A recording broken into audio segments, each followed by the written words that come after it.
Muy bien, pues ¿qué les parece si comenzamos? Porque el día de hoy tenemos bastante información, bastante contenido. Entonces, ¿qué les parece si iniciamos orando, verdad? Primero que nada me gustaría presentarme. Yo soy Rubén Enoch, actualmente estoy sirviendo, apoyando en la dirección de Crece Adultos. Entonces seguramente si se han inscrito a clases, pues por ahí me han visto, ¿no? El día de hoy vamos a tener esta conferencia titulada ¿Es el Israel moderno, el pueblo escogido de Dios? Y yo sé que suena un poco amarillista el título, ¿verdad? Para que pudieran venir a la sesión. Pero más allá de eso, esta sesión tiene dos objetivos principales, ¿ok? Básicamente mi tarea en esta mañana es la siguiente. Primero, demostrar bíblicamente quién verdaderamente es el pueblo escogido de Dios. Y la segunda tarea que considero que tengo en esta mañana y que tenemos todos es ver que Jesucristo es el protagonista desde Génesis, Apocalipsis, de toda la Escritura. ¿Amén? Ahora, para lograr eso, básicamente lo que vamos a hacer es tomar el texto base que se utiliza para interpretar que Israel nacional es el pueblo escogido de Dios, y vamos a tomar la otra escuela, ¿verdad? Que postula que el Israel verdadero, el Israel de Dios, es este conjunto de judíos creyentes y gentiles creyentes unidos en la iglesia. Estas dos escuelas se conocen, una como el dispensacionalismo y la otra se conoce como teología del pacto, que es la que creemos aquí, ¿ok? Pero antes de llegar ahí, pues ¿qué les parece si oramos para que pues sea Dios que hable, ¿va? De esta conferencia vamos a salir solamente con dos opciones, solamente hay dos opciones de las que vamos a salir aquí. Una, vamos a seguramente decir, oye, lo que está diciendo Rubén tiene sentido porque la Biblia lo dice y pues voy a creer lo que la Biblia dice. O dos, Rubén es un hereje y antisemita. Son las únicas dos opciones, no hay una tercera opción. Si tú te vas con la conclusión de la segunda opción, te pido por favor que me ames como cristiano, ¿ok? Entonces, solamente esas son las dos opciones que vamos a tener el día de hoy, ¿va? Entonces vamos a orar para que Dios nos dé entendimiento. Padre bendito, te damos muchas gracias, Señor, por este tiempo precioso. Es una mañana fresca, con algo de calor, Señor, pero tú eres bueno. Estamos aquí en la iglesia con esta sombra rica, Señor. Pero principalmente estamos aquí, Señor, tú moras aquí, estamos en la iglesia, nosotros somos tu cuerpo, Padre, y te rogamos que tu Espíritu Santo hable a nuestros corazones. Es un tema pues importante, a veces raya un poco en la polémica, Señor, por lo que te pedimos por favor que nos des entendimiento preciso de tu palabra, nos des humildad para aprender y sobre todo que nos ayudes a ver a Cristo en cada porción de la palabra que leamos en esta mañana, Señor. Gracias por mis hermanos y hermanas aquí presentes y lo oramos en el nombre de Jesucristo, tu Hijo. Amén. ¿Sí me escuchan bien todos? ¿Sí me escucho bien? Ok, va que va. Muy bien, ahora, yo les comentaba que vamos a analizar un texto. Este texto se encuentra en Génesis 12, porque de aquí parte todo. Si hacemos una buena interpretación de este texto, entonces vamos a agarrar un camino o el otro, ¿ok? Génesis 12, versículo 1 al 3. Dice lo siguiente. Génesis 12, del 1 al 3, que es cuando Dios llama a Abraham. Dios dice lo siguiente: pero Jehová había dicho a Abraham, vete de tu tierra y de tu parentela y de la casa de tu padre a la tierra que te mostraré. Y haré de ti una gran nación y te bendeciré y engrandeceré tu nombre. Y serás bendición. Bendeciré a los que te bendijeren y a los que te maldijeren maldeciré. Y serán benditas en ti todas las familias de la tierra. Ok, esta es la promesa que Dios le da a Abraham. Ahora, yo les comentaba hace rato que hay dos grandes escuelas, dispensacionalismo y teología del pacto. Depende de la interpretación que tú le des a este texto, vas a caer en una de esas dos escuelas. Ahora, les voy a comentar brevemente lo que a grandes rasgos o las doctrinas principales que parten del dispensacionalismo a partir de este texto. El sistema dispensacionalista lo que hace es que interpreta este texto como promesas para el Israel nacional. Lo que sucede es que entonces se piensa, se cree y se predica que Dios tiene dos pueblos. Uno de ellos es el Israel étnico, el Israel nacional que ocupa un territorio físico, ¿verdad? Y Dios tiene promesas terrenales, físicas, que se van a cumplir de acuerdo a las promesas que se le están dando a Abraham en este momento, ¿ok?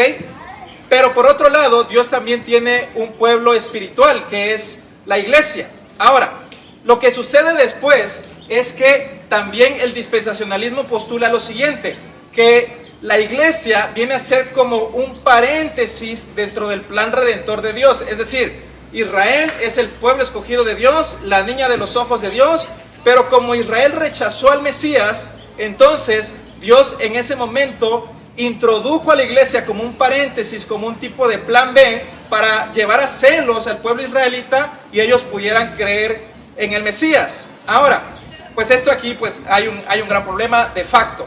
Ahora, otro punto importante, que es lo que el dispensacionalismo enseña o cree, es que va a haber un reino milenial, que no hay mucho problema con eso. Hay distintos padres de la iglesia o reformadores que han creído esto, pero se enseña que durante ese reino milenial va a haber una restauración de un tercer templo físico, en el cual va a haber nuevamente sacrificios de animales, y Cristo mismo va a estar reinando en Jerusalén durante 1000 años, cumpliendo literalmente las promesas que fueron dadas a Israel nacional, y va a suceder así. Ahora, esto es básicamente un insulto al sacrificio de Cristo, porque Cristo ya murió, Cristo ya derramó su sangre, y Cristo, pues ya no hay más necesidad de sacrificios. Los sacrificios cesaron, ya no hay necesidad de un tercer templo ni de nuevos sacrificios. Eso por un lado el dispensacionalismo. Y yo quiero preguntarles, ¿han escuchado algo así alguna vez o es la primera vez que lo escuchan? ¿Se han escuchado? Sí, ok, bien. Ahora, ¿qué postula la teología del pacto? La teología del pacto lo que hace es que toma, por así decirlo, toda la escritura como una unidad. Es decir, el plan redentor que la Biblia nos muestra es solamente uno, ¿verdad?, a lo largo de toda la escritura. Por ejemplo, el dispensacionalismo lo que enseña generalmente es que hay 7 dispensaciones, es decir, Dios ha tratado con el hombre en 7 dispensaciones distintas. Es decir, Dios da una prueba al hombre, el hombre falla, entonces Dios abre una nueva dispensación para que el hombre intente salvarse, y así sucesivamente durante 7 veces, 7 ocasiones. Pero en la teología del pacto no lo vemos así. Vemos la Biblia como una unidad, es decir, pensamos que el pacto de gracia comienza en Génesis 3:15, y toda la Biblia es el desarrollo de esa promesa que se le da a Adán y a Eva en el jardín de Edén. En Génesis 3:15 Dios da una promesa, y toda la Biblia es el desarrollo de esa promesa, de tal modo que toda la escritura, Génesis, Éxodo, Levítico, Números, Deuteronomio, Reyes, Josué, Isaías, Jeremías, Ezequiel, Daniel, Timoteo, Mateo, Marcos, Lucas, Juan, es decir, toda la Biblia tiene como único protagonista, héroe y fundamento a nuestro Señor Jesucristo, y ve que todas las promesas del Antiguo Testamento se cumplen en una sola persona, en Jesucristo. Israel es un tipo de Cristo, por lo tanto las promesas a las cuales Israel no pudo acceder por desobediencia son aplicadas plenamente en la persona de nuestro Señor Jesucristo. Salud. Entonces lo vemos así, ¿va? Ahora, ¿qué sucede? No sé si alcanzan a ver bien, pero aquí dice: el dispensacionalismo es una teología tardía. ¿Qué significa esto? Que durante los primeros 100 años de la iglesia cristiana, es decir, la iglesia apostólica, enseñó o interpretaba más bien el Antiguo Testamento con ojos cristocéntricos. Es decir, todo lo que enseñaba el Antiguo Testamento, cuando los apóstoles y Cristo mismo enseñaban, lo hacían con un ojo o con un lente cristocéntrico. No sé si ustedes se acuerdan cuando Jesús resucita y hay 2 discípulos que van camino a Emaús. Entonces ellos están tristes porque Jesús había muerto, Jesús está glorificado, por lo cual no lo reconocen. Entonces Jesús se acerca con ellos y empieza a declararle las escrituras lo que hablaban de Jesús, y el texto nos dice que el corazón de ellos empezó a arder, y Jesús luego los regaña y les dice: ¿cómo es posible que no hayan podido entender que tanto los salmos, los profetas y la ley de Moisés hablan acerca de mí? Porque toda la Biblia habla acerca de Jesús. Entonces esa es la interpretación que los apóstoles y Cristo mismo pues da. Después tenemos 1800 años de historia donde ningún padre de la iglesia, Ni la iglesia primitiva, ni los reformadores, ni San Agustín de Hipona, ni Martín Lutero, ni Juan Calvino, ni Juan Knox, ni todos estos grandes hombres de la fe, nadie enseñó jamás que la historia se dividía en dispensaciones, ni que había dos pueblos eternos separados, ni que iba a haber un rapto secreto, ni que iba a haber restauración de sacrificio de animales.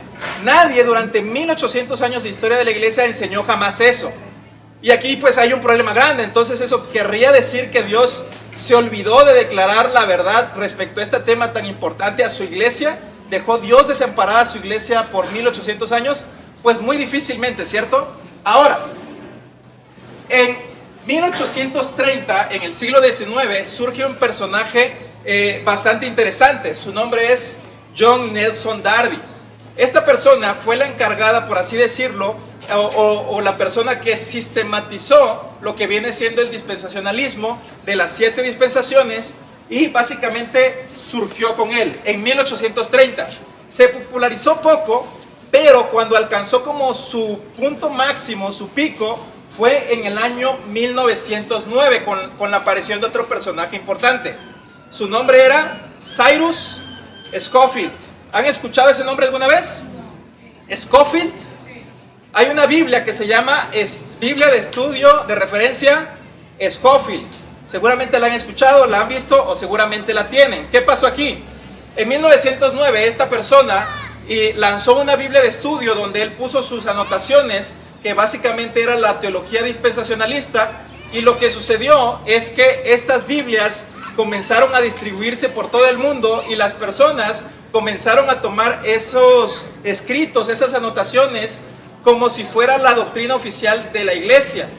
Después también esta Biblia se introdujo a los seminarios, lo cual ocasionó, por así decirlo, que todos los misioneros de Estados Unidos, que salieron básicamente a todos lados del mundo, porque recuerden, lo que sucede en Estados Unidos luego migra a Latinoamérica principalmente. Entonces, estos misioneros lo que hicieron fue llevar la teología, por así decirlo, dispensacional a básicamente todo el mundo. Hoy en día se estima más o menos que entre el 90 y 95% de las iglesias evangélicas, al menos en Latinoamérica, se trata de iglesias que tienen una doctrina dispensacionalistas, a saber, por así decirlo, son las iglesias pentecostales principalmente, sin denominación, y las iglesias bautistas. Las iglesias que se adhieren a la teología del pacto generalmente son las reformadas y las presbiterianas, son las que desprenden, por así decirlo, de la reforma, ¿ok? Entonces se popularizó el sistema en 1909. Pero luego hubo un evento histórico que literalmente fue como un boom al dispensacionalismo. Eso sucedió en 1948. ¿Alguien sabe qué sucedió en 1948? Exactamente, fue la creación del Estado político moderno de Israel. Lo que esto generó básicamente, o que se consolidara, lo que se conoce hoy como el sionismo cristiano. Esto se permeó en la cultura y fue como un boom. El hecho de que se creara esta nación llamada Israel, pues a los ojos de todo el mundo es como que, wow, o sea, las profecías se están cumpliendo, por lo tanto, el dispensacionalismo, pues es verdad, tiene razón, Israel ya regresó a la tierra, entonces ya se empezó a ver Israel como ese reloj profético de Dios. Entonces Israel marcaba la pauta de los últimos tiempos, porque ya habían regresado a la tierra. Ahora, yo quiero mencionar algo que es importante. Si ustedes han leído el Antiguo Testamento, se darán cuenta que el pueblo israelita, el pueblo judío, cuando se han encontrado en el exilio, en diferentes momentos de la historia, cuando Dios los ha regresado en la tierra, es principalmente porque ellos se han arrepentido genuinamente de sus pecados, han rasgado sus vestiduras, se han dado cuenta que han ofendido a Dios en gran manera. Entonces Dios oye su clamor y los regresaba a la tierra. ¿Sí? ¿Sí hemos leído esas partes? Ok. Eso era como el común denominador cuando Dios regresaba a Israel en la tierra. En 1948 no sucede eso. No hay un arrepentimiento masivo, no hay un desgarro de las vestiduras por haber ofendido y afrentado a Dios. Lo que sí sucede es que es un movimiento político y económico, el cual hace pues que se cree esta nación que mayoritariamente es una nación que no está basada en la palabra de Dios, sino al contrario, es una nación mayoritariamente atea. No sé si ustedes sabían, pero Tel Aviv, por ejemplo, es la capital mundial de la homosexualidad, literalmente, ¿verdad? Y en Israel hoy, pues, tienen más bien un sistema que viene siendo, o valores anticristianos antes que cristianos. Ellos tienen la Torá, pero no solamente tienen la Torá, tienen otros libros que están por encima incluso de la Torá, que viene siendo el Talmud babilónico y la Mishnah, que ahorita les voy a platicar un poquito de qué se trata eso. Ahora, a lo que voy con esto es que muy difícilmente un sistema que nació hace menos de 200 años puede reclamar ser la interpretación oficial de lo que la Escritura enseña, ¿verdad? Y ahorita vamos a ver la evidencia bíblica que nos va a demostrar pues esto. Ahora, quiero hacer una distinción bien importante, y es que el judaísmo moderno no es la religión del Antiguo Testamento, porque muchas veces se suele confundir eso, ¿verdad? Que la religión que se profesa hoy en Israel sigue siendo la misma religión que cuando eran los tiempos de Jesús o antes, pero no es lo mismo. Por ejemplo, y aquí está en la pantalla, si no alcanzan a ver, lo voy a leer fuerte. En el Antiguo Pacto, es decir, la religión del Antiguo Testamento, estaba basado principalmente en sacrificios de sangre, es decir, mataban animales, se derramaba su sangre para el perdón de pecados. Ahora, ustedes tienen que saber algo. Esos toros y esos machos cabríos no perdonaron ningún pecado jamás. Hebreos lo dice claramente. Simplemente eran sombra de que un día llegaría un cordero que verdaderamente sería puro, sin mancha, y derramaría su sangre, y ese cordero, sabemos, se llama Jesucristo. En segundo lugar, en el Antiguo Pacto era dependiente del sacerdocio levítico y del templo físico. Hoy ya no existe un registro oficial del sacerdocio levítico, porque en el año 70 se quemaron todos los documentos cuando se destruyó el templo, y pues tampoco existe un templo. Entonces no puede haber sacrificio de animales, y básicamente eso quedó obsoleto. En un tercer lugar, también toda la estructura, apuntaba proféticamente al Mesías. El Nuevo Testamento, en el libro de los Hebreos, nos dice que todas las cosas que tenemos en el Antiguo Testamento simplemente eran sombras de una realidad espiritual mayor. Es decir, esas sombras apuntaban directamente hacia nuestro Señor Jesucristo. Ahora, este sistema claudica o alcanza, es básicamente terminado, por así decirlo, con la muerte de nuestro Señor Jesucristo.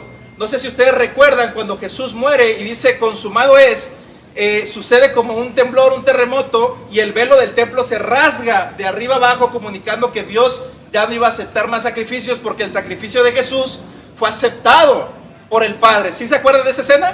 Ok, entonces básicamente ese sistema terminó allí, pero terminó de manera oficial en el año 70, cuando Roma entra a Jerusalén ya cansado de los judíos y destruye, aniquila y arrasa básicamente con todo Jerusalén, y se cumple la profecía de nuestro Señor Jesucristo, donde dice, no quedará piedra sobre piedra.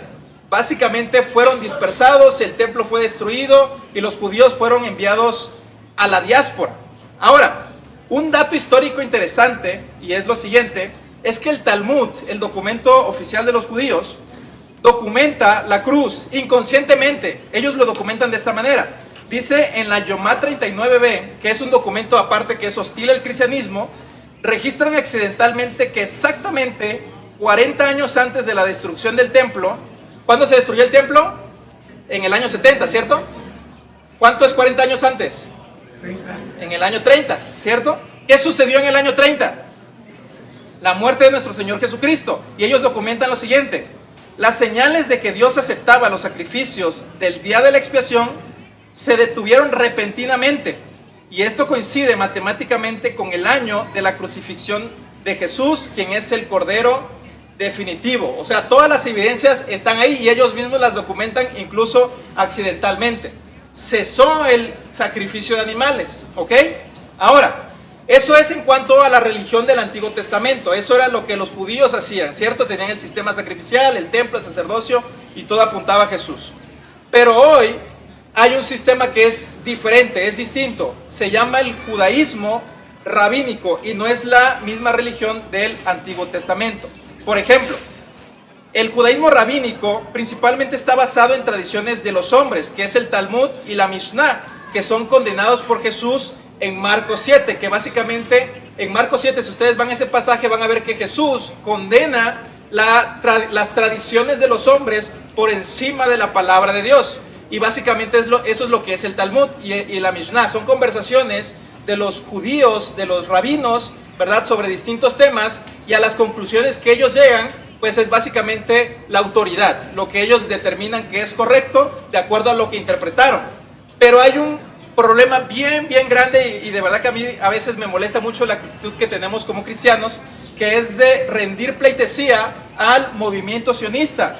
Porque no sé si ustedes sabían, pero el Talmud contiene pasajes que hablan despectivamente de Jesús y de María, confirmando su rechazo histórico.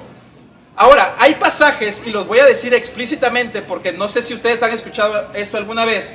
Por ejemplo, de María, la madre de nuestro Señor Jesús, que en la Biblia dice que es bienaventurada.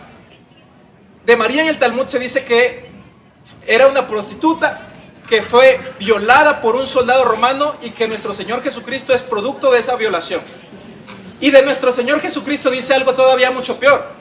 Dice que Jesucristo fue un falso profeta y que hoy en día se encuentra ardiendo en heces en el infierno. Eso es lo que dice el Talmud judío. No sé si alguna vez lo han escuchado, pero les invito a que lo investiguen. No me crean, ustedes vayan por sí mismos e investiguen estas cosas. Ahora, Jesús condena esto y él por la Biblia, Dios por medio del Espíritu Santo dice lo siguiente en 1 Juan 2:22.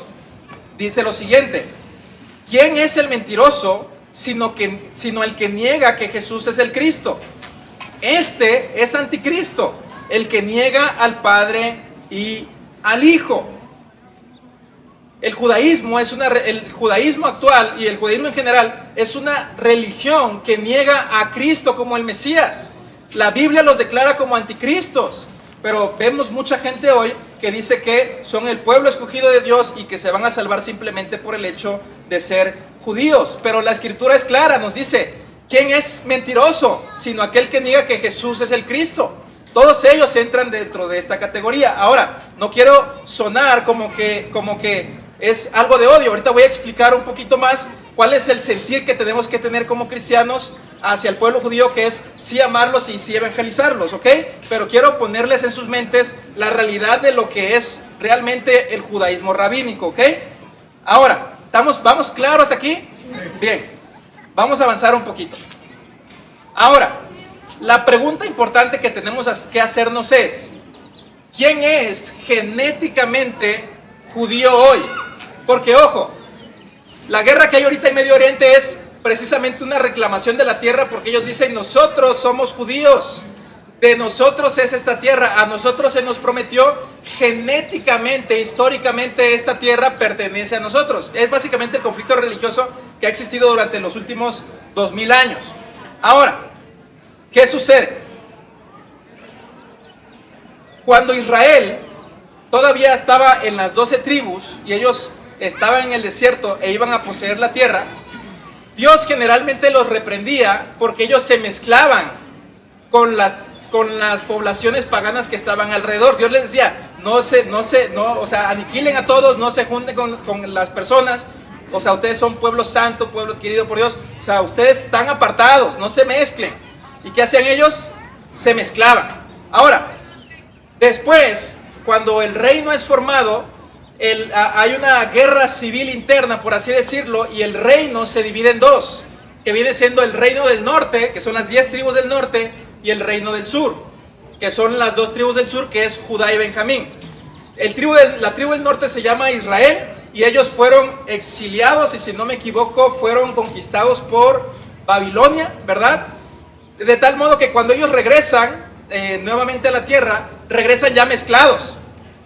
Y esto da lugar luego a los que se les va a conocer como los samaritanos, ¿verdad? Era una mezcla ya. Los judíos, cuando tienen esta interacción, ellos odian a los samaritanos porque se mezclaron, o sea, perdieron la pureza de la raza, por así decirlo. Pero esto también pasó con Judá, porque ellos fueron exiliados, si no me equivoco, por Asiria, bueno, no sé si fue al revés, no me acuerdo la verdad, pero, perdón, fue al revés, ¿verdad? Asiria y Babilonia, gracias amigo. Entonces, pues también cayeron en esta práctica, también se mezclaron. Pero en el año 70, cuando el pueblo de Israel es exiliado completamente en Jerusalén, porque Roma conquista Jerusalén, básicamente los expulsan y ellos entran a la diáspora. ¿Qué es esto? Que básicamente están regados por todo el mundo, principalmente en países de Europa. Y ahí pasan básicamente hasta 1948 en la diáspora. Entonces, estos judíos que fueron esparcidos por el mundo, obviamente tuvieron conexiones, ¿verdad? Se entrelazaron genéticamente, se casaron con personas de los otros países y así. Obviamente guardaron la tradición, pero genéticamente, por así decirlo, pues sí se mezclaron. Ahora, cuando ellos regresan a Jerusalén en 1948, muy difícilmente ellos guardan una línea pura de sangre. De hecho, hay un dato matemático, y aquí lo puse, es que si calculamos 30 años por generación desde el 70 después de Cristo, cualquier ser humano vivo hoy tendría teóricamente más de 18 trillones de espacios en su árbol genealógico, 18 trillones hacia arriba. Es una locura. Todos los registros genealógicos originales del templo fueron incinerados por el ejército romano. Entonces, si hacemos a lo mejor análisis genéticos o de ADN, va a salir que a lo mejor la gente de Palestina o de Gaza son más semitas que los judíos europeos que viven hoy en Israel. Ahora, ¿a qué voy con lo siguiente? ¿Cuál es la conclusión bíblica de las genealogías y todo esto? Pablo exhorta a Timoteo en 1 de Timoteo 1:4 y le dice lo siguiente: Timoteo, evita genealogías interminables porque de poco aprovechan. Evítalas. ¿Por qué? Porque ante Dios el ADN es irrelevante. O sea, ya no es de que tienes que ser de cierta raza. Ahora, aquí hay un problema bien grande, porque el hecho de segmentar por raza genética, lo que hace es genera ciudadanos de primera y segunda categoría. Es decir, tú eres de raza pura, o sea, tú eres judío de cepa, entonces tú eres especial, mereces privilegios distintos. Y de hecho, no sé si ustedes han estado al pendiente de las noticias, pero en Argentina hay una organización que se llama La Daya. ¿Qué hace esta organización? Es básicamente que si tú tienes un discurso que ellos lo categorizan como discurso de odio o discurso antisemita, tú puedes pasar entre 1 mes y 3 años de cárcel. Es decir, si alguien de esa organización a lo mejor me estuviera escuchando hoy aquí y cataloga mi mensaje como antisemita, yo puedo pasar 3 años en la cárcel máximo por decir esto simplemente. ¿Ok? En Estados Unidos, por ejemplo, estaban tratando de impulsar leyes que una frase que utilizan mucho los cristianos americanos, que es Christ is King, o sea, Cristo es Rey, que fuera catalogada como una frase antisemita porque es odio hacia los judíos. Eso es una tontería, es un disparate, ¿cierto? Cristo es Rey, podemos decirlo, Cristo es Rey. Ahora, ese es el problema, o sea, delante de Dios no existen ciudadanos de primer orden y ciudadanos de segundo orden. Todos estamos al mismo nivel. Ahora, no quiero que me crean a mí. Vamos a ir a la Biblia y vamos a ver los textos que explican esto. Por ejemplo, vamos a Juan 8, 39, 44. Porque este es un argumento que utilizaban los judíos de la época de Jesús para, pues, confrontarlo. Juan 8, 39 al 44. Aquí lo tengo. Ahora, ustedes me dicen cuando estén. Dice lo siguiente: respondieron y le dijeron, los líderes judíos, ¿ok? Respondieron y le dijeron, nuestro padre es Abraham. Y Jesús les dijo, si fueseis hijos de Abraham, las obras de Abraham harían. ¿Cuáles eran las obras de Abraham? Tener fe. Pero ahora ustedes procuran matarme a mí, hombre, que os he hablado la verdad, la cual he oído de Dios. ¿No hizo esto Abraham? vosotros hacéis las obras de vuestro padre. Y ojo, aquí escuchen con atención. Jesús les dice, ustedes hacen la obra de vuestro padre. Y escuchen lo que ellos van a decir. Entonces le dijeron, nosotros no somos nacidos de fornicación, un padre tenemos que es Dios. Ojo, ¿recuerdan que les había dicho que el Talmud dice que Jesús es hijo de fornicación? Eso surge desde aquí, ya lo creían desde ese entonces. Ellos le están diciendo, tú eres hijo de fornicación, nosotros somos hijos de Dios. Y Jesús entonces les dijo en el 42, si vuestro padre fuese Dios, ciertamente me amarían, ustedes me amarían, porque yo de Dios he salido y he venido, pues no he venido de mí mismo, sino que Él me envió. ¿Por qué no entendéis mi lenguaje? ¿Por qué no podéis escuchar mi palabra? Vosotros, y aquí les va a decir Jesús quién es su padre. Jesús les dice, vosotros sois de vuestro padre el diablo, y los deseos de vuestro padre queréis hacer. Él ha sido homicida desde el principio y no ha permanecido en la verdad, porque no hay verdad en él. Cuando habla de mentira, de suyo habla, porque es mentiroso y padre de mentira. Los judíos de la época, los líderes, van con Jesús y le dicen, oye, Jesús, nosotros sí somos hijos de Dios porque somos hijos de Abraham. Y Jesús les dice, no se equivoquen, ustedes no son hijos de Abraham. Si fueran hijos de Abraham, ustedes me amarían a mí, porque Abraham me amó. Pero ustedes sí son hijos de su padre, pero su padre no es Dios, su padre es el diablo. Y Jesús está, ojo, no son mis palabras, es Jesús. Si tú tienes algún problema con esto, pues reclámale a él, ¿verdad? Ahora, vamos a otro pasaje, Gálatas 3:28. Gálatas 3:28. Gálatas 3:28 dice lo siguiente: ya no hay judío ni griego, no hay esclavo ni libre, no hay varón ni mujer, porque todos vosotros sois unos en Cristo Jesús. Pregunta, ¿es el ADN, es la raza un distintivo para ser especiales delante de Dios?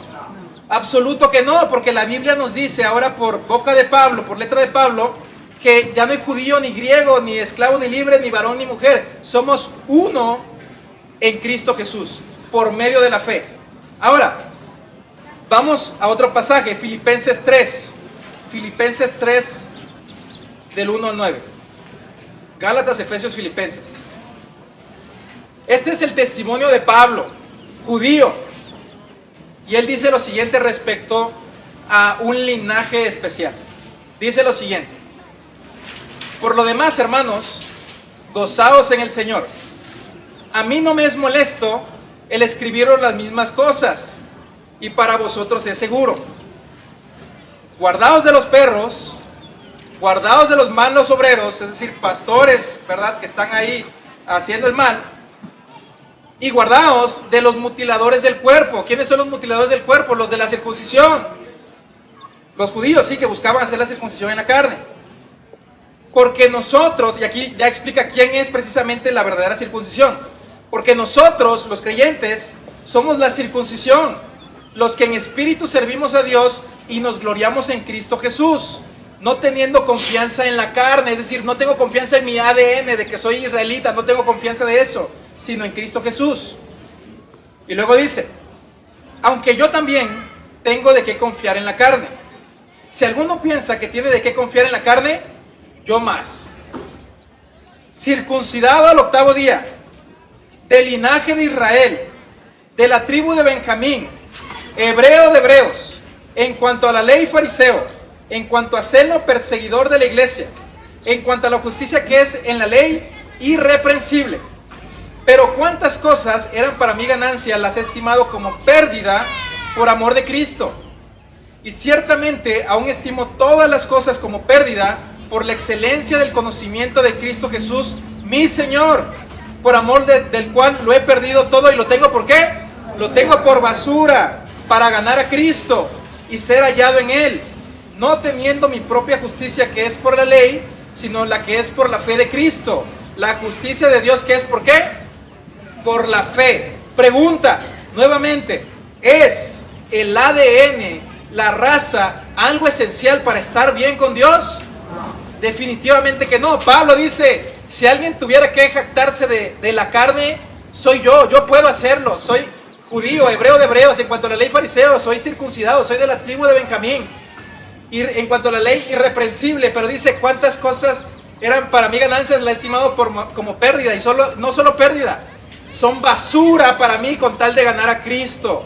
Porque recordemos, toda la Biblia apunta a Cristo, no apunta a una nación como el fin último de las cosas, apunta a Cristo.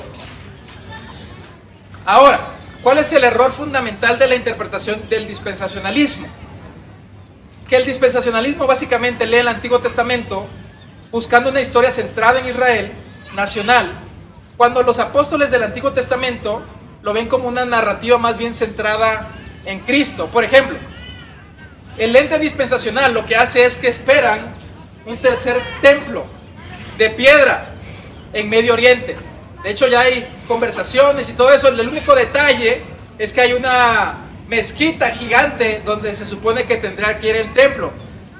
Pero Dios, hasta en esa ironía, pues mira, aquí te voy a poner una mezquita, ¿no? O sea, pero en el ente dispensacional eso es lo que ellos esperan, un tercer templo, donde haya sacrificios nuevamente. Ahora, ¿cuál es la lente apostólica? Jesucristo, cuando habla acerca del templo, Él dice, en 3 días, destruir este templo y en 3 días lo levantaré de nuevo, haciendo referencia a que el templo es ¿qué? Su propio cuerpo.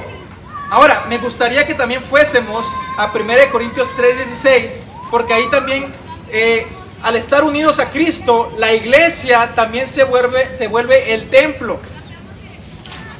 1 Corintios 3:16.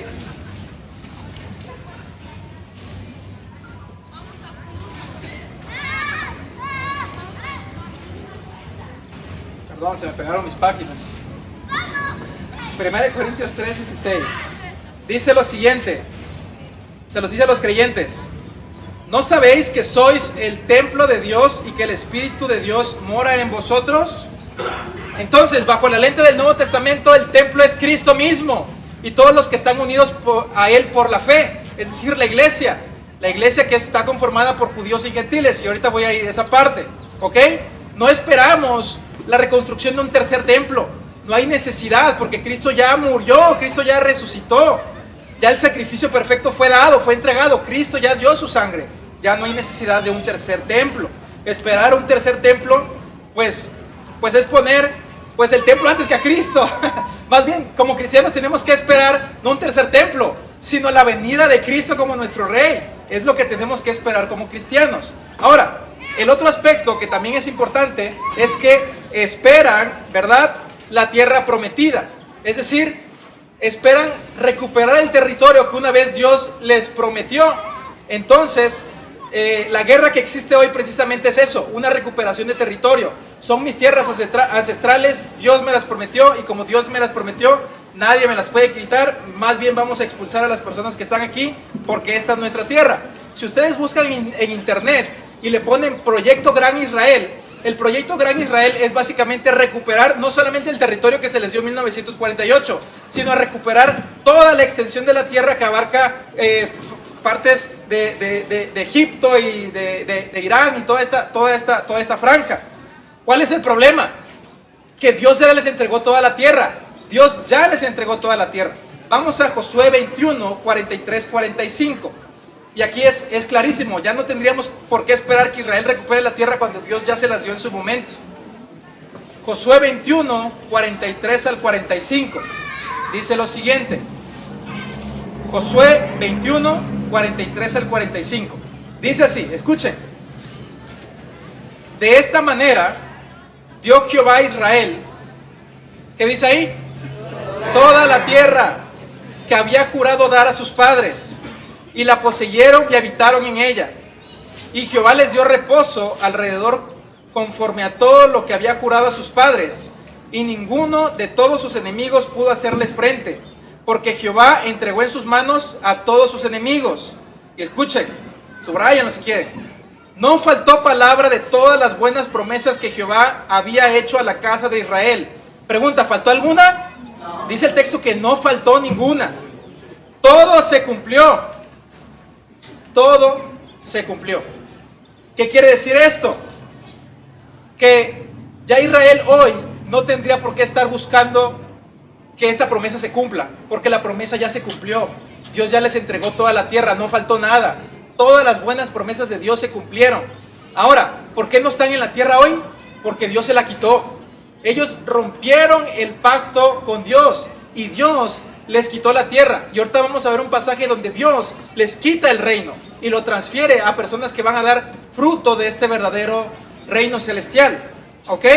Ahora, aquí en la diapositiva también puse, la herencia es del mundo entero. O sea, la herencia que Dios le da a Abraham no solamente es un pedazo de tierra en Medio Oriente, tierra árida, sino es el mundo entero y la nueva creación.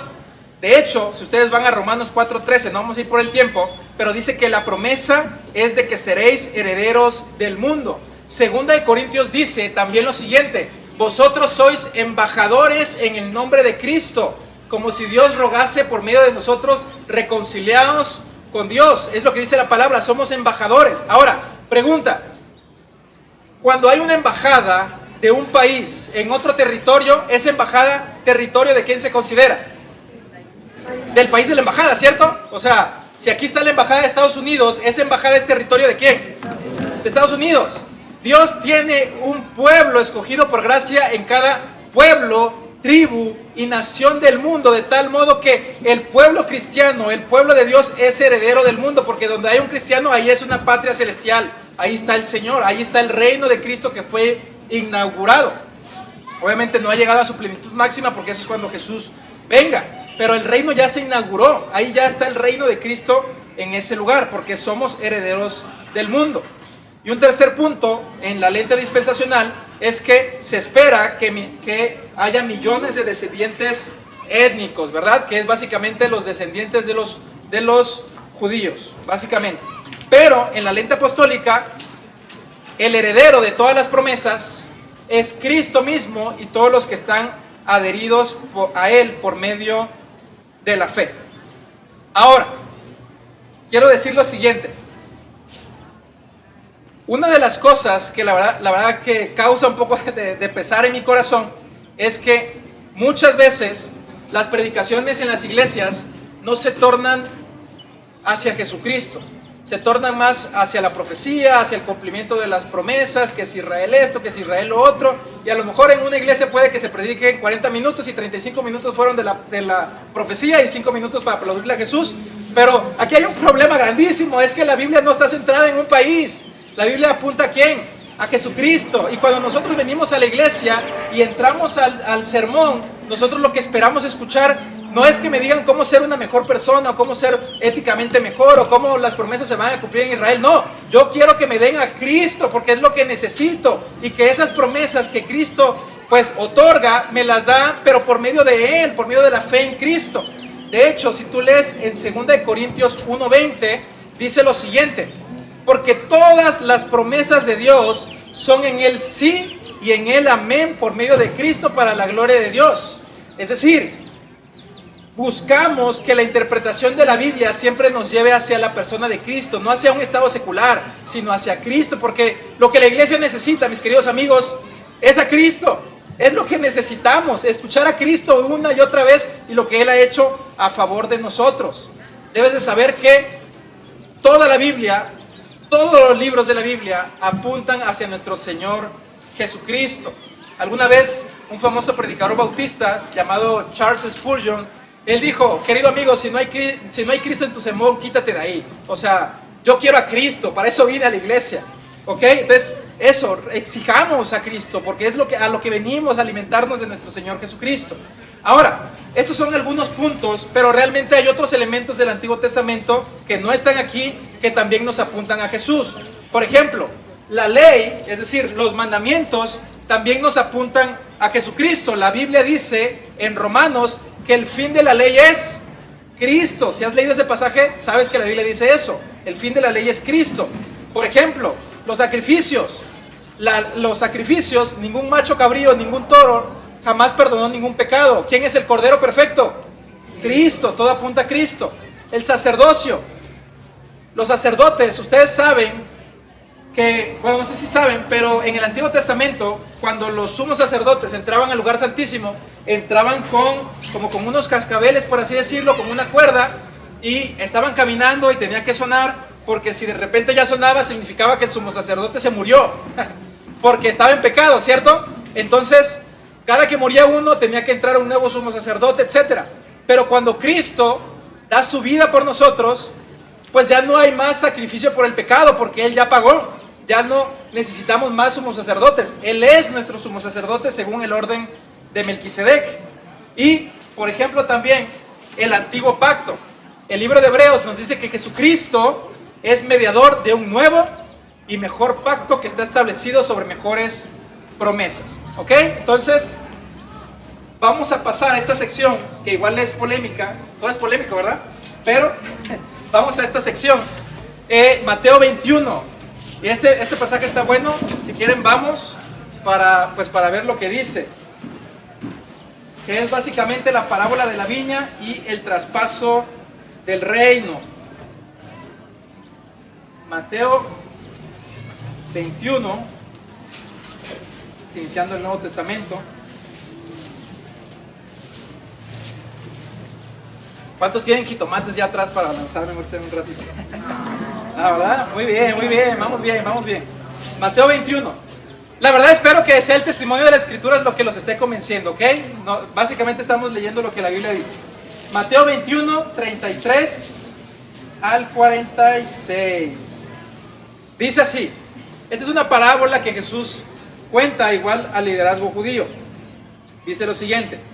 Oíd otra parábola. Hubo un hombre, padre de familia, el cual plantó una viña. La cercó de vallado, cavó en ella un lagar, edificó una torre y arrendó a unos labradores y se fue lejos. Ahora, en esta historia los labradores, pues es el pueblo de Israel. A ellos les arrendó la viña, a ellos les dio pues la tierra. Dice el 34. Y cuando se acercó el tiempo de los frutos, envió a sus siervos a los labradores para que recibiesen sus frutos. Ahora, a estas personas que envía el dueño, pues son los profetas. Dios envió a los profetas a recoger fruto. Pero dice el 35, mas los labradores, tomando a los siervos, a uno golpearon, a otro mataron y a otro apedrearon. ¿Qué es lo que hicieron el pueblo de Israel con los profetas? Los mataron. 36, envió de nuevo otros siervos, más que los primeros, e hicieron con ellos de la misma manera. Dios envió y les hacían lo mismo. 37, finalmente les envió su hijo diciendo, tendrán respeto de mi hijo. Es decir, Dios introduce a su hijo Jesucristo a la historia. Jesucristo entra en escena. Pero ¿qué pasa? 38, mas los labradores cuando vieron al hijo, dijeron entre sí, este es el heredero, venid, matémosle y apoderémonos de su heredad. Esto fue lo que sucedió. Mataron a Cristo. La Biblia en varios pasajes dice que los judíos mataron a Jesús, pero también a los romanos y también nosotros, ¿ok? No quiero que pensar que nada más estamos acusando a ellos, pero la Biblia sí lo dice textualmente, ¿ok? Luego dice aquí, 39, y tomándole, le echaron fuera de la viña y le mataron. 40, cuando venga pues el señor de la viña, ¿qué hará a aquellos labradores? ¿Qué creen ustedes que les hará? 41, le dijeron, a los malos destruirá sin misericordia y arrendará su viña a otros labradores que le paguen el fruto a su tiempo. Jesús les dijo, ¿nunca leísteis en las Escrituras? La piedra que desecharon los edificadores ha venido a ser la cabeza del ángulo. El Señor ha hecho esto y es cosa maravillosa a nuestros ojos. Tiempo después aprendieron a Jesús y lo mataron. ¿Pero quién es la piedra del ángulo? Jesucristo. 43. Por tanto os digo, y aquí ya no está hablando en parábola, por tanto os digo que el reino de Dios será quitado de vosotros y será dado a gente que produzca los frutos de él. Y el que cayere sobre esta piedra será quebrantado, y sobre quien ella cayere le desmenuzará. Entonces, ¿qué hace Jesús? Aquí, pues les quita el reino. Ustedes no han dado fruto en lo absoluto. Entonces el reino será quitado de vosotros y será dado a gente que produzca los frutos de él. ¿Ok? Es básicamente de lo que habla Jesús en esta parábola. Ahora, y aquí quiero hacer un paréntesis importante. Esto no significa que Dios haya desechado a todo el pueblo judío. No significa eso. Porque si ustedes recuerdan, en el Antiguo Testamento hay una historia cuando Elías acaba de matar a los profetas de Baal. Él de repente tiene miedo porque Jezabel lo está buscando para matarlo y él tiene miedo. O sea, acaba de matar a un montón de profetas, pero a él le da miedo de que Jezabel lo vaya a matar y se va a esconder a una cueva. Dios va a su encuentro, le pregunta: ¿por qué tienes miedo? ¿Verdad? Pues es porque me quiere matar la reina. Pero Dios le dice: no temas, porque yo me he preservado para mí mismo 7,000 rodillas que no doblarán su rodilla ante Baal. ¿Qué quiere decir esto? Que Dios a lo largo de la historia siempre ha tenido un remanente fiel escogido por gracia. No es que toda la nación signifique que va a ser salvo o que va a ser condenado, sino que dentro de toda esa población hay un remanente fiel escogido por gracia. Abraham, Isaac, Jacob, Judá y así sucesivamente. Dios siempre ha tenido un remanente fiel, ¿ok? Hay un remanente allá afuera. Y la actitud que tenemos que tener como cristianos no es jactarnos en contra de las ramas que cayeron. Al contrario, tenemos que orar por ellos, predicarles el evangelio, porque sin Cristo no hay salvación. Porque existe la extraña teoría de que por el hecho de ser judíos se van a salvar sin Cristo. Eso no es posible, no sucede así. Estamos viendo la evidencia, porque necesitamos a Cristo. Y hay un remanente fiel de judíos allá afuera. Pero no solamente hay un remanente fiel de judíos.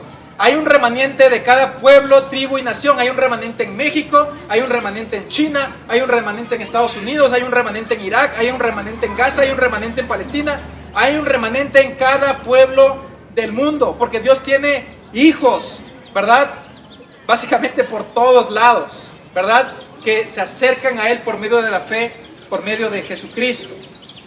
Ahora, vamos a ver quién es el verdadero Israel. Y aquí voy a tratar de ya ir aterrizando todas estas ideas, porque vamos a desmenuzar Génesis 12, pues la promesa, ¿verdad? Que pudo haber sido malinterpretada. Ahora, Génesis 12 es la promesa, que fue lo que leímos, donde Dios le dice a Abraham: Abraham, yo haré de ti una nación grande y te bendeciré y engrandeceré tu nombre y serás bendición. Bendeciré a los que te bendigan y maldeciré a los que te maldigan, ¿ok? Porque en ti serán benditas todas las familias de la tierra. Ahora, Pablo, el apóstol Pablo, hace exégesis. ¿Qué es exégesis? Básicamente escudriña este pasaje y nos da la interpretación correcta de Génesis 12. Esta exégesis no la estoy haciendo yo, la está haciendo el propio apóstol Pablo sobre Génesis 12. Él dice en Gálatas 3:16, dice lo siguiente, si quieren vamos, Gálatas 3:16, igual está aquí, pero Gálatas 3:16 dice lo siguiente: ahora bien, a Abraham fueron hechas las promesas y a su simiente. No dice y a las simientes, como si hablara de muchos, sino como de uno, y a tu simiente, la cual es Cristo. Es decir, la promesa de bendición que se le dio a Abraham no es para las simientes, no es para las descendencias físicas, sino para la descendencia de Abraham, que aquí Pablo nos dice que esa descendencia, ¿quién es? Es Jesucristo. Todas las promesas son en Él sí y amén, porque Él es el heredero de todas las promesas. Y nosotros, por medio de la fe, somos herederos por añadidura de esa herencia. Y mira lo que dice también aquí Gálatas 3:29, aquí está, y aquí es donde entramos nosotros. Dice lo siguiente: y si vosotros sois de Cristo, si somos creyentes en Cristo, ciertamente, ¿qué dice que somos? Linaje de Abraham sois, y herederos según la promesa. Es decir, el receptor original de la promesa, ¿quién es? Jesucristo. Pero si tú eres un creyente en Cristo, somos linaje de Abraham y por lo tanto somos herederos de esta promesa. Hay un corito de niños que es muy famoso que se llama Nuestro Padre Abraham. ¿Lo han escuchado? Nuestro Padre Abraham, nuestro Padre Abraham, muchos hijos tiene nuestro Padre Abraham y uno de ellos soy. Nuestro Padre es Abraham. Nosotros somos herederos de Abraham por medio de la fe. Por eso a Abraham se le conoce como el padre de la fe. Abraham es nuestro padre porque tenemos la misma fe de Abraham. Abraham creyó en Cristo, Abraham creyó en las buenas nuevas de Jesucristo. Y aquí quiero hacer un paréntesis importante. ¿Cómo se salvaba? Más bien las personas del Antiguo Testamento. Muchas personas creen que se salvaban por medio de los sacrificios. No es así. Las personas del Antiguo Testamento siempre se han salvado por el mismo método que nosotros. Por gracia, por medio de la fe en Cristo. En su momento ellos no tenían la revelación completa, pero tenían las sombras, tenían las promesas que apuntaban a Jesucristo. Y ellos por medio de la fe, en esas promesas que apuntaban a Jesús, se salvaban. Y nosotros, los que estamos de este lado de la eternidad, volteamos a ver hacia atrás y volteamos a ver que Cristo es el cumplimiento de la promesa y somos salvos por medio de Cristo, por gracia, por medio de la fe. Somos creyentes en Cristo. Amén. Bien, ahora vamos a otros pasajes porque quiero que esto quede bien claro, que estén seguros que son hijos de Abraham. Romanos 2, 28 al 29. Romanos 2, 28 al 29. Dice lo siguiente. Este es uno de los más rudos. Subrayenlo, por favor. Dice así: pues no es judío el que lo es exteriormente, ni es la circuncisión la que se hace exteriormente en la carne, sino que es judío el que es el ¿qué? En lo interior. Y la circuncisión es la del corazón, en espíritu, no en letra, la alabanza del cual no viene de los hombres, sino de Dios. Entonces, en base a este texto, ¿quién es judío? El que lo es en lo interior, el que se ha arrepentido de sus pecados y cree en Cristo. Entonces, en ese sentido, la Biblia ya nos dijo: una, tú eres hijo de Abraham por medio de la fe, y dos, tú eres judío espiritualmente hablando por medio de la fe en Cristo. Porque no es judío el que lo es en el exterior, sino el que lo es en el interior. Ahora, otro pasaje, igual en Romanos 9. Romanos 9, 6 al 8, ahí mismo donde están, ahí adelantito. Dice lo siguiente. Dice así, 9, 6 al 8. Dice: no que la palabra de Dios haya fallado, porque no todos los que descienden de Israel son israelitas, ni por ser descendientes de Abraham son todos hijos, sino en Isaac te será llamada descendencia. Esto es, no los que son hijos según la carne son los que son hijos de Dios, sino los que son hijos según la promesa son contados como descendientes. Y aquí está hablando nuevamente del remanente. No todos los que son descendientes de Israel son israelitas, sino los que son herederos de la promesa. ¿Cuál promesa? Pues la que acabamos de leer, la promesa de Abraham, ¿cierto? Bien, y un último, antes de pasar al siguiente, bueno, nos faltan varios. Efesios 2, vamos a Efesios 2. Aquí este es de los más claros también, de los más claros. Efesios 2, 13 al 16. Dice así: pero ahora en Cristo Jesús, vosotros que en otro tiempo estabais lejos, aquí le está hablando a los gentiles, habéis sido hechos cercanos por la sangre de Cristo, porque Él es nuestra paz, que de ambos pueblos, ¿cuáles pueblos? Judíos y gentiles. De ambos pueblos hizo, ¿cuántos? Uno, derribando la pared intermedia de separación, aboliendo en su carne las enemistades, la ley de los mandamientos expresados en ordenanzas, para crear en sí mismo de los dos un solo y nuevo hombre, haciendo ¿qué? La paz, y mediante la cruz reconciliar con Dios a ambos en un solo cuerpo, matando en ella las enemistades. Muchos de repente me ha tocado que me digan en redes sociales: oye, eres un antisemita, eres un nazi, pero yo realmente amo a los judíos. O sea, Jesucristo es judío principalmente, Pablo es judío, Pedro es judío, o sea, Elías es judío, Jeremías, o sea, de las personas que más han impactado en mi vida son judíos porque están aquí. Yo los amo, les debo muchísimo. Y es el mismo sentir que debemos de tener para con el pueblo de Dios. Judíos creyentes son nuestros hermanos en Cristo, somos del mismo pueblo, ¿verdad? Entonces ese es el punto. Ya no somos dos pueblos, sino solo uno. Pero somos solamente un solo pueblo siempre y cuando estemos unidos por la fe en Cristo. Y vamos a otro pasaje. Primera de Pedro 2:9. Primera de Pedro 2:9. Primera de Pedro 2:9. Dice así: mas vosotros sois, aquí le está hablando de la iglesia, ojo, estos son títulos que tenía el pueblo de Israel en el Antiguo Testamento, y ahora Pedro, que era judío también, se los está dando a la iglesia. Y dice: vosotros sois linaje escogido, real sacerdocio, nación santa, pueblo adquirido por Dios, para que anunciéis las virtudes de aquel que os llamó de las tinieblas a su luz admirable. Eso es la iglesia. Judíos y gentiles creyentes en Jesús, siendo estos, siendo sal, siendo luz, siendo bendición a los pueblos de la tierra. Y un último pasaje antes de pasar a lo siguiente, que ya casi acabamos, es Gálatas 6, 15 y 16. Gálatas 6, 15 y 16. Gálatas 6, 15 y 16. Dice así: porque en Cristo Jesús ni la circuncisión vale nada, ni la incircuncisión, o sea, ya seas judío o seas gentil, sino una nueva creación, es decir, que creas en Jesús. Y a todos los que anden conforme a esta regla, paz y misericordia hacia ellos y al Israel de Dios.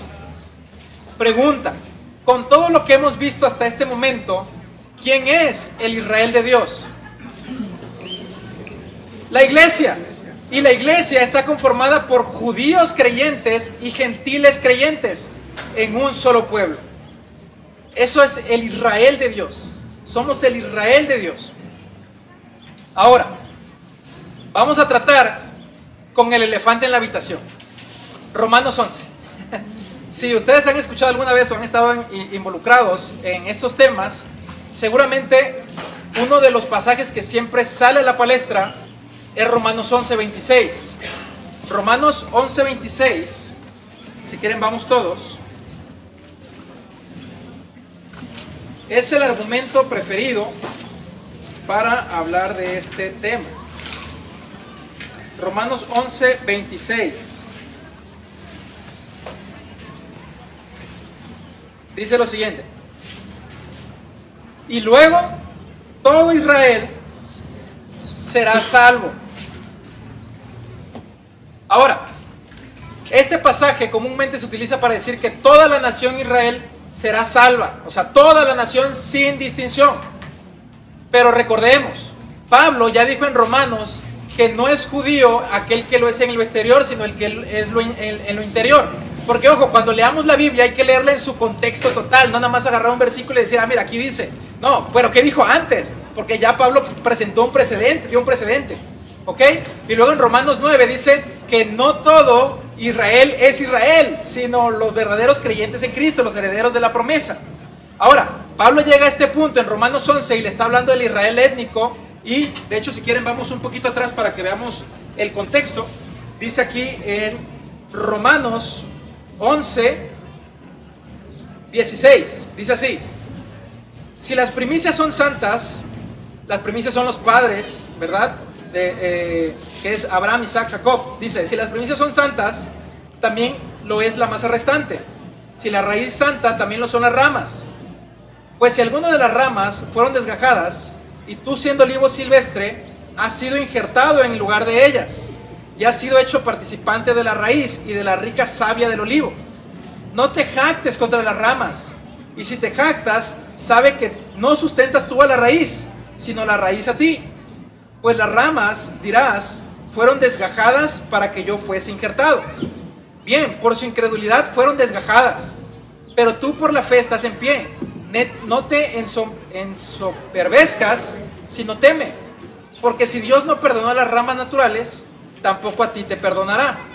Mira pues la bondad y severidad de Dios, la severidad ciertamente para con los que cayeron, pero la bondad para los que sí permaneces, para contigo sí permaneces en esa bondad, pues de otra manera tú también serás cortado. Y aun ellos, si no permanecieren en incredulidad, serán injertados, pues poderoso es Dios para volverlos a injertar. Porque si tú fuiste cortado del que por naturaleza es olivo silvestre, y contra naturaleza fuiste injertado en el buen olivo, ¿cuántos más estos, que son las ramas naturales, serán injertados en su propio olivo?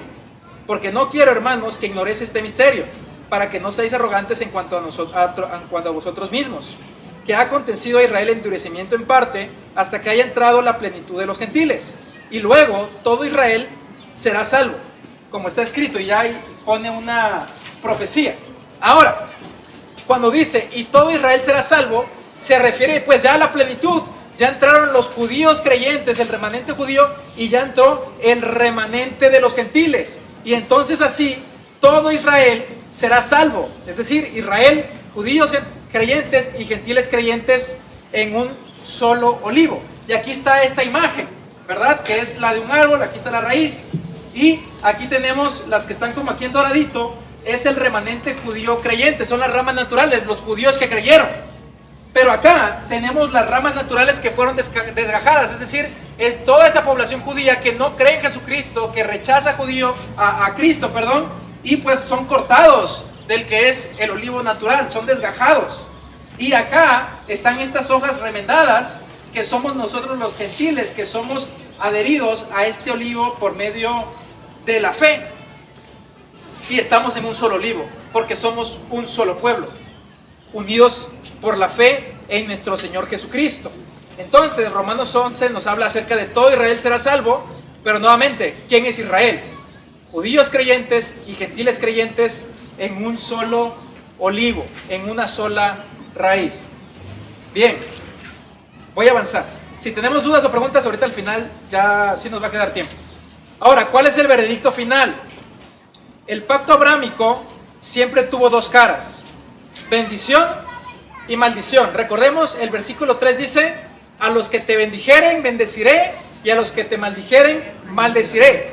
Pero recordemos, aquí, ¿de quién está hablando Génesis 12? ¿Quién es la simiente de Abraham?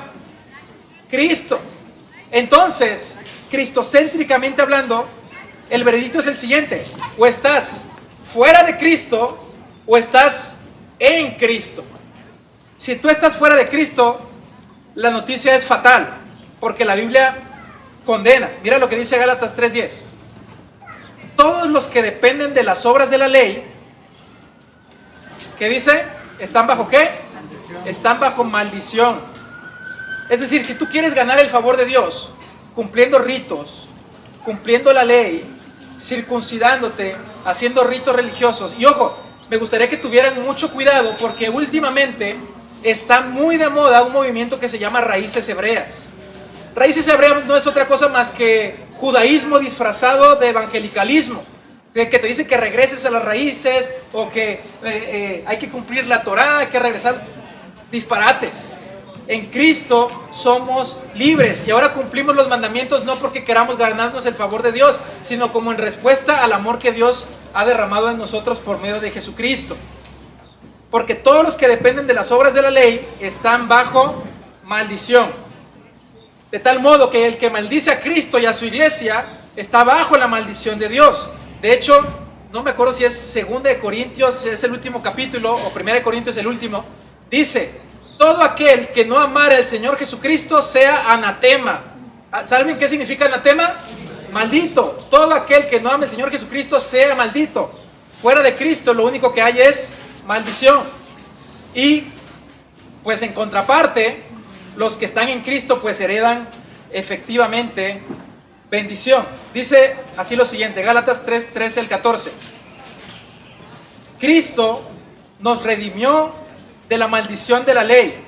Aquí no está, pero en sus Biblias dice hecho por nosotros maldición, porque escrito está: maldito todo aquel que es colgado en un madero, para que en Cristo Jesús la bendición de Abraham alcanzase a los gentiles. Es decir, Cristo nos redime de la maldición de la ley, de tal modo que nosotros podamos heredar la bendición que Dios le dio a Abraham.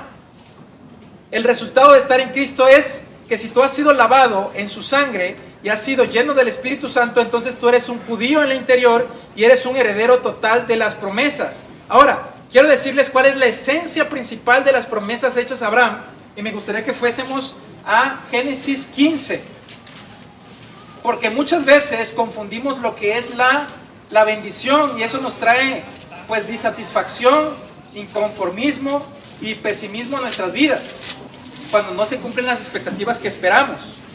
Pero Dios siempre ha sido claro, y cuando Dios expande esta promesa a Abraham y le va a prometer un hijo, nos vamos a enfocar solamente en el versículo 1. Dice lo siguiente: después de estas cosas, vino la palabra de Jehová a Abraham en visión, diciendo: no temas, Abraham, yo soy tu escudo, y tu galardón será sobremanera grande.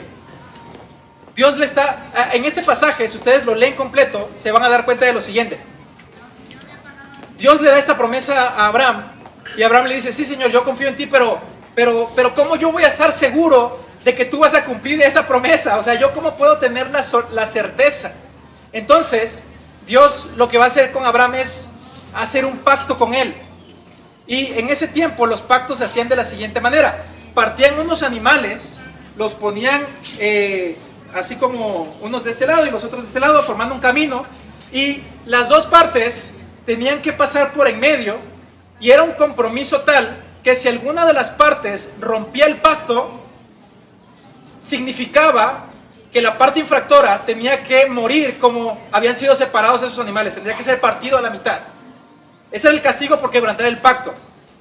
Y Abraham conocía este pacto. Entonces Abraham parte los animales, pone el camino, pero Dios lo que hace es lo siguiente: Dios pone un sueño inmenso en Abraham, y él se duerme de tal modo que queda paralizado.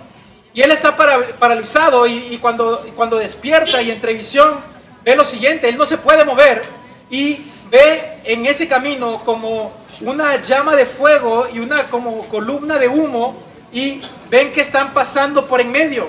Ahora, ¿han escuchado esas imágenes en alguna ocasión en la Biblia? En el Éxodo, ¿cierto? ¿Qué pasó en el Éxodo? En el día Dios los cuidaba como una columna de humo, y en la noche Dios los cuidaba como una columna de fuego. Ahora, esto significa que Dios está haciendo pacto con Abraham y le está diciendo: Abraham, yo voy a cumplir mi parte, voy a pasar, pero no te voy a dejar pasar, porque si tú pasas, pues vas a fallar. Y efectivamente Abraham falló. Y Dios está pasando por sí mismo, pero también está pasando por Abraham y su descendencia, de tal modo que Dios mismo se está atando en un pacto de sangre, en el cual si alguno de los dos resulta en infractor, tiene que pagar con su vida. Aquí, ¿sabes cuál es la cuestión? Es que Abraham falló, Isaac falló, Jacob falló, Judá falló, David falló, tú fallaste y yo fallé, todos fallamos. Y la manera en la que Dios cumple su pacto es pagando la pena. Jesús es cortado, Jesús es matado en esa cruz para cumplir su pacto para con nosotros, para que nosotros podamos tener vida y esperanza por medio de nuestro Señor Jesucristo, porque todas las promesas, todas las señales, todos los ritos, todas las sombras apuntan a nuestro Señor Jesucristo. Y yo les dije que la clave estaba en el versículo 1, donde Dios le dice a Abraham lo siguiente. Dios le dice a Abraham: Abraham, yo seré tu escudo, es decir, si tú infringes, yo te voy a proteger, porque yo soy tu padre y yo te amo. Y le dice: tu galardón será sobremanera grande. Pero ¿cuál es el galardón más grande? ¿Cuál es el galardón más grande que Abraham puede recibir? Es Dios mismo. El galardón más grande que recibimos como cristianos no es salud, no es una familia, no es una casa, no es una iglesia bonita. El galardón más grande que nosotros recibimos es Dios mismo, porque Dios es nuestro Padre y nosotros somos sus hijos, y ese es el regalo más grande que tenemos. Y obviamente que Dios es bueno y es un buen Padre, nos da todo lo demás por añadidura, pero nuestro galardón principal se llama Jesucristo. Por eso la Biblia dice: cuiden su salvación con temor y temblor, porque Cristo es grande. Cristo es para ustedes y ustedes para Cristo. Y quiero decirte lo siguiente ya para finalizar: tu bendición, querido amigo, querida amiga, querida hermana, hermano, no depende de si tú bendices a un estado secular o político. Dios no te va a amar más o no te va a amar menos. Obviamente no los maldigas, o sea, que tus palabras sean de bendición, pero tu bendición no depende de eso. Tú ya eres bendito, bendito, por siempre bendito en el nombre de Cristo. Deuteronomio 28 habla acerca de las maldiciones por quebrantar la ley y las bendiciones. Si estamos fuera de Cristo, todas las maldiciones caerían sobre nosotros. Pero como estamos en Cristo, eso significa que todas las bendiciones son para ti y para tu familia. Bendito en tu casa, bendito en tu familia, bendito tus hijos, bendito tu esposa, bendito tu trabajo, bendito tus actividades, bendito en tu salir, bendito en tu entrar, bendito, bendito por siempre, bendito por causa de Cristo. Somos benditos por medio de Cristo. Y esto no es por tus obras, no es porque bendigas a Israel, es porque tu fe y confianza está en Cristo, y Cristo te da todas las bendiciones que Él tiene, te las da a ti a manos llenas. El tesoro del cielo se vacía para que tú puedas ser rico en Cristo. Es de lo que la Biblia nos enseña. Ahora, ya para finalizar y a modo de resumen, a fin de cuentas, todo, queridos amigos, se trata de Cristo. El amor de Dios es demasiado inmenso para ser restringido a una sola etnia o a un estado secular en Medio Oriente. Toda la Biblia apunta a una sola persona. Esa persona se llama ¿qué? Jesucristo. Y a modo de resumen, solamente tengo aquí 3 puntos. 1, el verdadero pueblo elegido no se define por la genética o la geopolítica. 2, Jesucristo derramó la pared intermedia para que hombres y mujeres de toda tribu, lengua y nación pudieran formar un solo y nuevo hombre. Y 3, la promesa no es una franja de tierra árida, es heredar el mundo entero y la nueva creación. De hecho, el libro de Hebreos se nos dice de Abraham que Abraham esperaba una ciudad que tiene fundamentos, cuyo arquitecto y constructor es Dios. No esperamos una tierra en Medio Oriente, esperamos una patria celestial que Dios está construyendo para nosotros. Jesús mismo dice, les estoy construyendo un hogar, no aquí en la tierra, sino en su presencia. Si perteneces a Jesús, amado hermano o hermana, tú eres el Israel de Dios. La historia no culmina en un templo terrenal de piedra, sino que culmina en el Cordero, que es nuestro Señor Jesucristo. ¿Amén? Amén. Bien, esta es la información que traía. Yo sé que puede haber muchas dudas, preguntas. Vamos a tener los próximos 10 minutos para eso si hay preguntas, pero antes quiero hacer un comercial. Si están interesados en aprender más de lo que es la teología del pacto, vamos a abrir una clase el siguiente trimestre. No se abre siempre. Entonces, si quieren aprender más, se va a abrir la siguiente semana en el culto en el horario de la 1 de la tarde. Sé que es la hora de más calor, pero pues es una buena hora, ¿ok? Entonces ya cierro el comercial y quisiera preguntar, ¿tienen alguna duda, pregunta o en qué conclusión se quedan? Sí, tienes razón, o Rubén, eres un hereje antisemita. Adelante. Solamente como curiosidad, debido a que de alguna forma en la ciudad o el pueblo, los judíos están retomando el territorio, y de alguna forma ya Dios les dijo, ¿sabes qué? Ya te lo he dado y lo perdiste, entonces ¿cuál es el objetivo de nuevo? Mira, lo que sucede en Israel hoy es una guerra religiosa. El judaísmo como tal, ellos siguen esperando la venida del Mesías. Ellos no reconocen a Cristo. Por lo tanto, algo que es bien importante, Israel tiene derecho a existir como nación, así como Palestina tiene el derecho a existir como nación. Hay creyentes en Israel y hay creyentes en Palestina, ¿ok? Las dos naciones merecen vivir. Ahora, lo que mencionas, ¿por qué lo están haciendo? Porque ellos están esperando cumplir profecías. De hecho, si tú investigas en las noticias, el primer ministro de Israel pertenece a una secta que se llama la secta del rabino Lubavitch. Y este rabino, que ellos tienen como una máxima autoridad, que su tumba está en Estados Unidos, de hecho, muchas personas van y rinden pleitesía a la tumba de esta persona. Él le dijo al primer ministro, acelera la venida de nuestro Mesías, ¿no? O sea, entonces todo lo que está sucediendo ahorita sí tiene un contexto político, pero también religioso. O sea, entonces sí va mucho por ese sentido, pero como cristianos, la actitud que debemos de tener es orar por el remanente fiel, que todo lo que está sucediendo ahorita ya, eso ayude al crecimiento y al progreso del evangelio, tanto en los judíos étnicos que se encuentran ahí, como en Cisjordania, en Palestina, en Gaza, que Dios también tiene un remanente fiel ahí. De hecho, ahí se encuentran una de las comunidades cristianas más antiguas que remontan hasta los tiempos de los apóstoles. Entonces, pues esa debería ser nuestra actitud como cristianos, orar por la conversión de tanto judíos como de las regiones aledañas. Entonces, sí es un problema muy político, religioso, está muy polarizado, pero como ya mencioné pues en toda la sesión, el hecho de que, o sea, no significa que toda la nación de Israel va a ser salva, o mucho menos, pues, sino el remanente. Gracias. Adelante, hermano. Gracias, felicidades, excelente. Gloria a Dios. Hace 2 días hubo una manifestación fuera de serie por parte de judíos ortodoxos, misionistas, que justamente están confirmando que no son representados por el lado rabínico, por todo el movimiento que está ocurriendo en el Medio Oriente, por cierto, con un apoyo fortísimo por parte digamos, de la serie. Claro. La pregunta es, ¿bajo esta línea tú considerarías que está dividido el pueblo judío, está muy fragmentado? ¿Qué consecuencias tiene esto desde el punto de vista de la fe? Bueno, contestando a tu pregunta, ¿cuál es tu nombre, hermano? Perdón. Alejandro. Contestando a tu pregunta, Alejandro.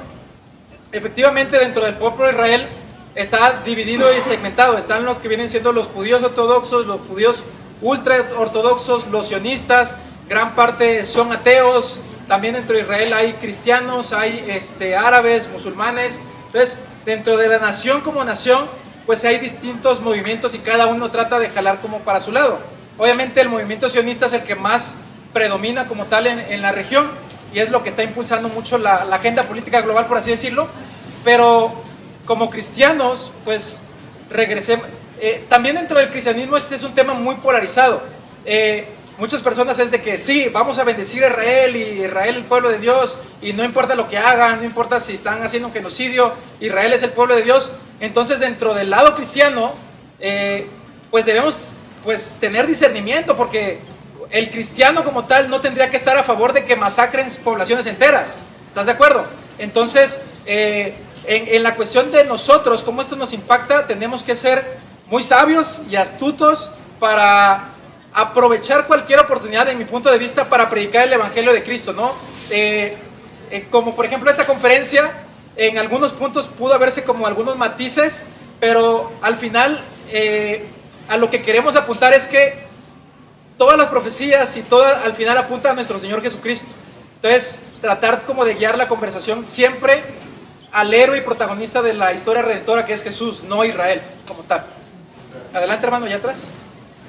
Oye, por ejemplo, nosotros como cristianos, la verdad sí es legítimo que seamos arrastrados por toda esta circunstancia de medios digitales y ajenados a que, por ejemplo, nosotros consideremos el Israel político actual, que es Benjamín Netanyahu y todas estas cosas, como los descendientes de Abraham, siendo que ellos ni siquiera son judíos semitas, porque actualmente sabemos que hay 3 clases de judíos que se llaman hazaros, que no son semitas, son más bien europeos, rusos europeos, que son de la Edad Media, que se dedicaban a cuidar a Constantinopla, el imperio romano que duró 1000 años de la Edad Media, y están los klesme y los sefarditas, que los sefarditas son los únicos que son verdaderamente semitas, y esos no tienen poder, y esos no tienen realmente sí, como más marginados. Entonces, nosotros como cristianos sería legítimo que estemos siendo arrastrados por el tipo de judío que ni siquiera tiene un vínculo étnico con Abraham y con el pueblo de los familia,